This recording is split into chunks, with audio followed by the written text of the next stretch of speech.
No. Hello, everybody.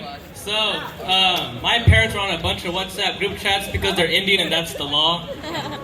And every WhatsApp group chat is exactly the same. It's terrible. It's always one person posts a picture of like a paragraph-long joke with one punchline at the end, and the punchline is like kind of not good. And then there's like a bunch of pictures of like random cartoon characters in the margins that have nothing to do with the joke. And some person replies, "Wow, Ramesh, you're so crazy." And then Ramesh replies, "I have to keep the chat lively, Geeta." And those two just keep talking for 2 hours about old times or whatever. And fun fact, that's purgatory. I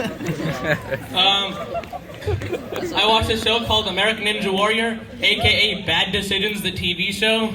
It is such a stupid show. Let me explain to you what the show is. Basically, people from all over the country wait in lines for days to go on this show where you go on like 40 obstacle courses, and if you complete all of them, and they're super hard, if you complete all of them, you get some cash prize. And get this, no one has won.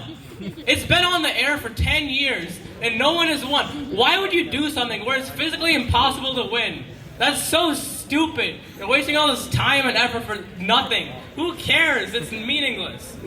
Anyway, all the backstories are also equally stupid, right? Because, like, it's always like, Scott Schwartz from Tampa Bay, Florida used to be a thriving stockbroker, but quit when his friend showed him American Ninja Warrior. And they interviewed this guy, and he's like, "Yeah, I used to make $200,000 a year, and I was happily married, and I was on the way to millions of dollars a year. But, you know, it just didn't feel right. So I quit my job and sold my house and built an American Ninja Warrior training gym in my backyard and took out a small loan of $700,000. And, you know, it's good. And it's an outdoor gym, and I live there now. But, you know, it just feels right. And my wife divorced me, and she left me for the guy who introduced me to American Ninja Warrior, who used to work at my firm and now makes way more than what I used to.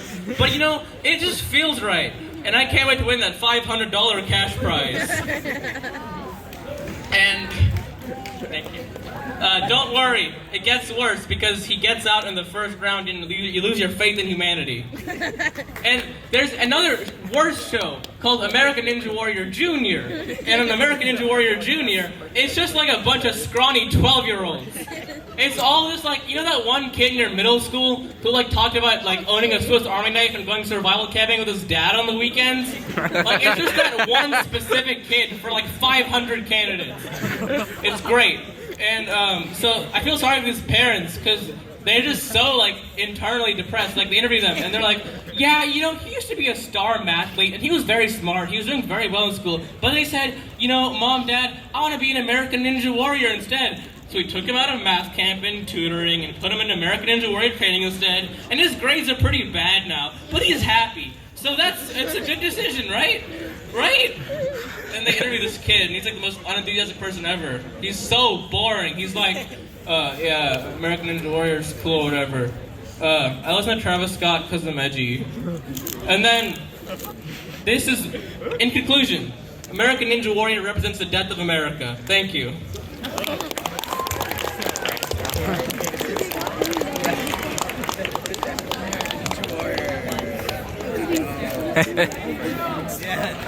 I can.